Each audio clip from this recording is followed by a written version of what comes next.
What's poppin', people? It's Dante, just walking around Philadelphia here on Market Street. And yeah, I just wanted to try something out where I just do a little thought stream. I mean, I've been doing these videos for a while, but I don't really have any topic to think about. I just want to kind of like think candidly and share thoughts with the GoPro Mini at 1080p, 30 FPS, exported to 720p. I like that small file size, right? The small file size, and usually the smaller thing, I believe, is better, right? The GoPro Mini being extremely pocketable, the Ricoh GR, right? Whether it's the GR3 or the GR3X, you know, and then, you know, have the minimum amount of stuff possible on you, right? No iPhone today, right? I don't need the phone in my pocket. I usually just like to use it if I want to publish on the go, if I want to do some sort of writing or something. But at the end of the day, this sort of way of communicating using the GoPro, it beats writing, it beats voice dictation, it beats using an iPad, iPhone to just sort of knock out a GoPro freestyle vlog like this is much more effective, in my opinion, when it comes to sharing thoughts and sort of thinking and philosophizing, whatever. It seems to be the sort of ultimate solution that I found. Just sort of sharing thoughts with the GoPro, because then I can go back, review it later if I have any thoughts I can recall and sort of flesh out. So yeah, the smaller camera is better, smaller file size is better because it's a faster upload speed. You know, it seems like having good Wi-Fi is important. Maybe I should get the Starlink and install that or something. Like, that would be kind of cool. The Starlink system. Who knows what the best internet connection is. I guess I'm satisfied with mine. It's fast enough, I guess. You know, it could be faster, but whatever. But yeah, so having like the small file size, what it does is when you import the photos to your iPad, it's so fast, like it's just so fast. And then uploading it's really quick. And they're aesthetically beautiful, right? To have that sort of grain, the grunginess of the Ricoh file at high contrast black and white cranked to the max with the small size. Yeah, it's the most aesthetically beautiful photo that I've found straight out of camera with the tool. And yeah, I think that's kind of the goal for me nowadays, is to just get the picture out of camera, publish it right away, and move on. So yeah, in terms of cameras and files, yeah, smaller is better. And then with the GoPro, it automatically films at 1080p, but I kind of just export it to 720p to even save more space and just have everything quicker and expedited with time. And then I guess clothing, I guess black is the best, right? It's the most elegant, the most dominant looking, the cleanest, like black clothes. So I have all black. Lululemon is probably the best clothing brand. I wear medium tops and bottoms. I have the DrySense shirt, 5-inch license to train shorts. This allows you to fit stuff in the pockets, zip them up, Ricoh secure. And then my shoes are the Vibram 5-finger ELX barefoot shoe. The problem is the durability. Like, I walk a lot, and as you can see, I have a pretty big hole there on my toe, but you know, I just go with the flow. I don't really care that much. I mean, I'll order the new pair. I think they have the knit version or a different version. You know, they last a few months. If you're a real walker, if you really are out there on the street like this, yeah, you'll notice that they break down pretty quickly. But the thing with the barefoot shoes is I believe it promotes good health. My feet become stronger, legs are stronger. I noticed my calf muscles have increased in size significantly over the past many months of using them. So there's something to be said about these things. Your foot kind of goes back to its natural order of spreading out the toes, kind of thinking primal, right? Go primal. In terms of going primal, I like walking long distances, lifting heavy weights in the gym. And then in terms of fitness, it's like you don't have to do so much. I like the deadlift because it's a compound sort of power lift. There's a lot of different things you can do, squats. You know, I like the body weight pistol squat. It's something easy enough to kind of just knock out anywhere. Really, you don't even need a gym. I think if you have a pull-up bar, that's good enough. And yeah, I like doing pull-ups, push-ups, dips, L-sits, working on my grip strength. My favorite is the farmer's walk because it promotes good posture. So like when you walk around, I don't know, it's like the most critical thing, I believe, your posture and the way that you carry yourself. So like head up, shoulders back, basic sort of stuff is important. And yeah, anything that promotes good posture. Even with yoga, I like the pigeon pose. So doing the pigeon pose every day seems to be good. Some basic stretching and things you can find on YouTube's probably, like watch some sort of tutorial. Maybe I'll make some of my favorite stretches for street photographers, because I believe all street photographers should lift weights. Not only does it make you happier and healthier, but I believe through that we can create better photos, really. I mean, honestly, it's all connected, right? The connection between your mind, your eyes, your body, your soul is your body, right? So you have to consider this every day when you wake up, at the forefront, your physiology. I like to get right into the sun if there is any. Right now it's cloudy, and if there was more sunlight, I would be walking out here topless because I want to absorb as much of the rays as possible. You know, it's now autumn and the temperature will be dropping soon enough, so I'm just bracing myself for the winter. But I believe that it's, you know, important to get as much sunlight as possible.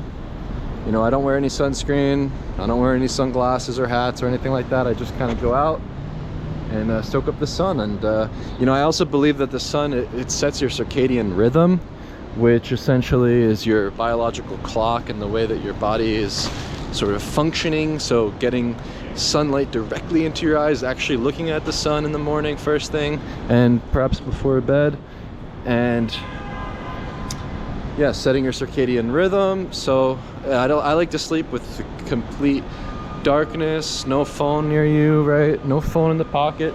It's kind of funny. It's like, I actually think about this right now. I was thinking about this right now.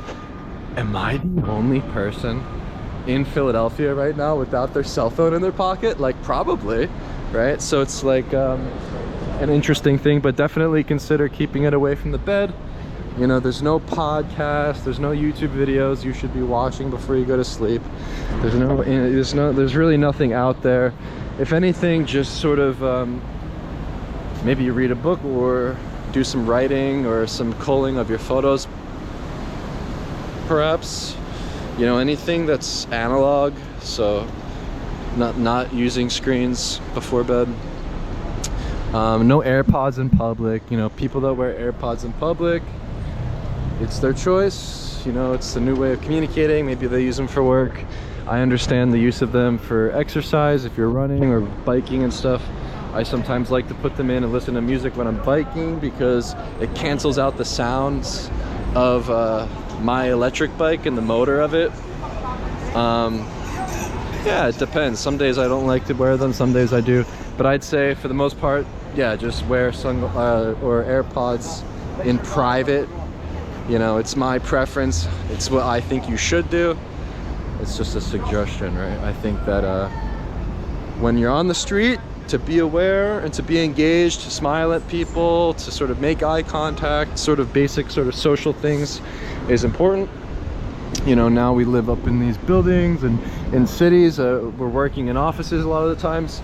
And yeah, I think that it's going against our physiological order, right? We're not naturally designed to be living this way. And to do anything you can to put your sort of physiological health at the forefront is good to combat these sort of unnatural ways of living. So when you look at a modern man, they're typically hunchbacked, pale skin, over fat, and yeah, you don't want to go down that path. So by intermittent fasting, no breakfast, no lunch, Only one big meal of meat per night. I like beef and lamb. Chicken isn't meat. Doesn't give you the same energy. You can tell once you start experimenting with the carnivore diet which meat is better for your sleep, which meat gives you more energy the next day. There really is a difference. I like the New York strips. That's my favorite.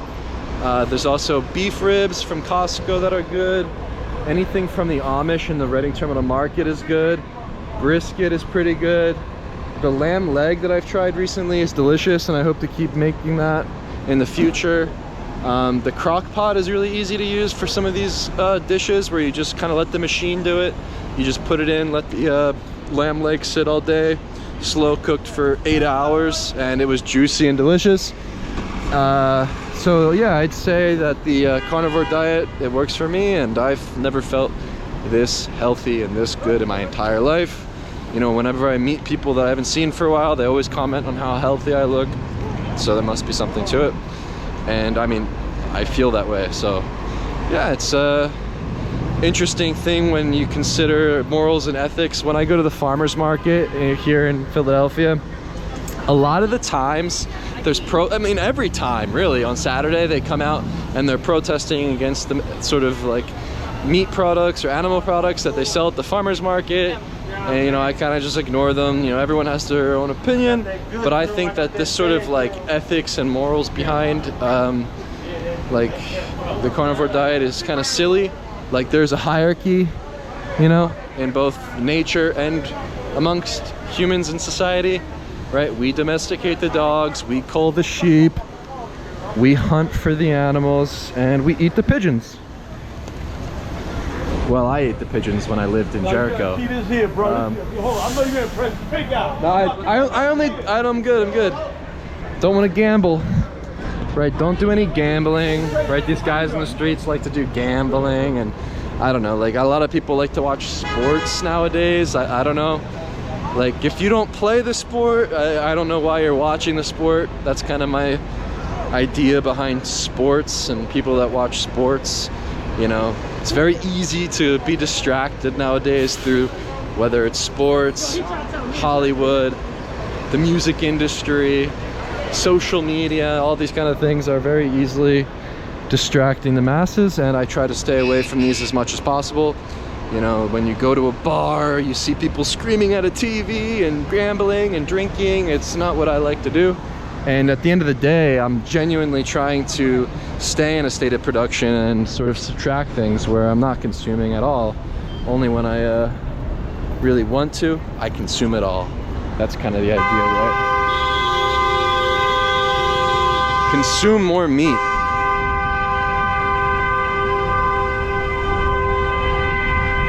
Oh man, it's super loud.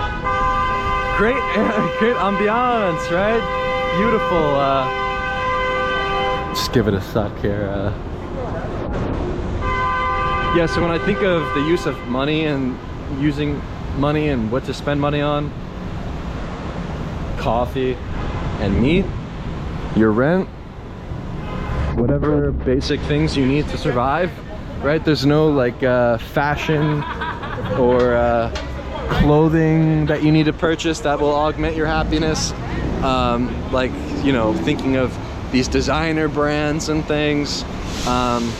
You know, there's no car that you need to drive, like whatever these big fancy cars are. Like, you don't need a big fancy car if you need to drive.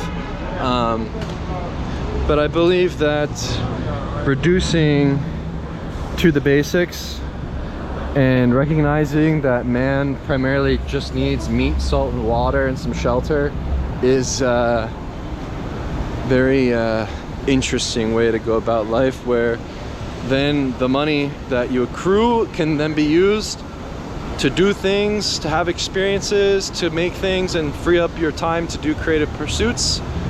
I feel like when I look back at all of my recent sort of splurges with money, it's always just been for traveling. That's it. Just like the only real thing that brings me joy to spend money on besides meat is just the experiences of traveling abroad and going to new places. you know, that's kind of I think a useful sort of way to spend money, because they're invaluable experiences that you will always have. And yeah, it opens you up, I think, as a human in general, where yeah, you become much more open-minded and open to the world. You recognize that the world is ours and that people all over the world are very similar, and I would say more similar than you think, that we are different. So with traveling, I'd say at least a month is the ideal time to spend, right? I've spent a lot of different time periods abroad traveling, whether it was 2 weeks, a month, 2 months, 3 months, 6 months, a year. I've spent a lot of different periods of time in my life traveling and doing different ways of traveling, whether staying in hostels or volunteering and going to hotels. It's all sort of preference, but I actually do like using hotels. I'm not really a big fan of the Airbnb. I've never really been a fan of that, but the cheapest way is to use your time abroad, or to stay in hostels, right? And then when it comes to the photos and the work that I'm currently making, I'm very much interested in what reality will manifest to be in a photograph, where I'm not thinking too much about what makes a good or bad photo. I'm merely curious about the results and sort of following my intuition with everything. You know, your gut intuition, your gut reaction to things is usually the one to roll with. If there's a 1% chance you think something's going to be interesting, just make a photograph. If you think that you should go down that street or turn this way onto a new corner, yeah, I would say do it. So yeah, just consider your intuition as your godlike sense that you should listen to. And you know, your gut is important. So I actually like eating the fermented kimchi with my diet, so it actually promotes good bacteria, good probiotics, whatever's that's going on in the stomach. And your stomach, your gut is also connected to your brain, so yeah, just considering that. You know, I think in general, when it comes to fitness, having your fitness at the forefront and increasing muscle, lowering your fat, then makes your mind sharper. And yeah, that's kind of what I think. When you actually like lift more weights, yeah, your mind will thank you and you will be able to think more clearly. And so I think having a clean body makes a clean mind, which is then your soul and the way that you're represented in your holographic projection of you and the cosmos, dancing energy, forever becoming with your spirit. And to be in a state of play, to remain curious each day, to recognize that everything is out of our control and in our control simultaneously, and to let life flow towards you, I think is a good thing. I think more adults should be in the state of play. I think that it could potentially end war, which is a very bold thing, but you know, I think that there's something there to consider. The state of play, for me, is critical. And yeah, this is Dilworth Plaza outside of City Hall. It seems like we have a market, which is cool. We got some pickleball. There's like a hay maze. Different sort of stalls here. It's just nice. Cosmetics, sweaters for the sort of winter. They even have a stage over there, I think, right now with music, it sounds like. Yeah, the pickleball thing seems kind of new and different. Look, any physical activity is good. I like seeing the plaza like this certain days, certain seasons. We always have something here to do, I think that Philadelphia in general is a very underrated city, right? This is the birthplace of America, the birthplace of democracy in our country, right? This is the new hub for street photography, let's just say. This is going to be my home for the foreseeable future. So it seems as I was born and raised here, don't see myself going anywhere.